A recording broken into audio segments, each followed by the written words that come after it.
জায়গা দিয়ে আওয়ামী লীগকে যে দমিয়ে রাখা যায় না সেটাই আমাদের প্রমাণ করতে হবে। আমি তো আছি, যে মানে বেঁচে গেছি 5ই আগস্ট, তার প্ল্যানই ছিল আমাদের। কি সমস্যা বলেন? আমার কোনো সমস্যা নেই, আমার সমস্যা দেখবে আল্লাহ। ভোট দিবেন না? ভোট তো কারে দেবো? ভোট কেন কারে দেবো দেখাই দেন। এতগুলো মার্কা? কই মার্কা? নৌকো আছে, নাঙ্গল আছে, কারে দেবো ভোট? নৌকার নাঙ্গল ছাড়া ভোট দেওয়া যাবে না?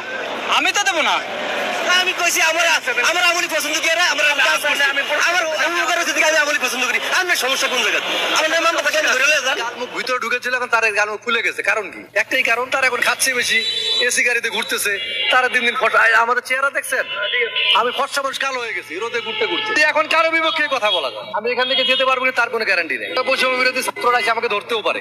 আসলে যেদিন হচ্ছে গিয়ে দেশ থেকে আমাদের প্রায় শতবর্ষী নেত্রীকে মানে অপমান অপদস্থ করে মানে আমরা রাস্তায় বের করে দিয়েছি, ওই দিনই আসলে দেশের সম্মান কমে গেছে।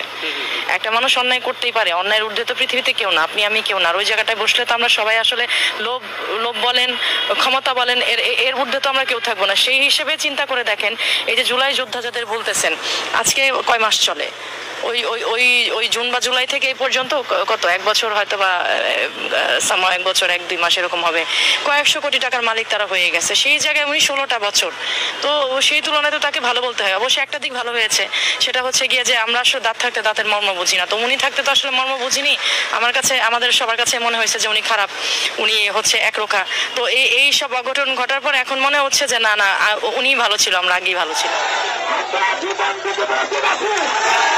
আমরা এই দেশকে আবার স্বাধীন করবো, এই দেশকে আবার আমাদের উত্থাপন করবো।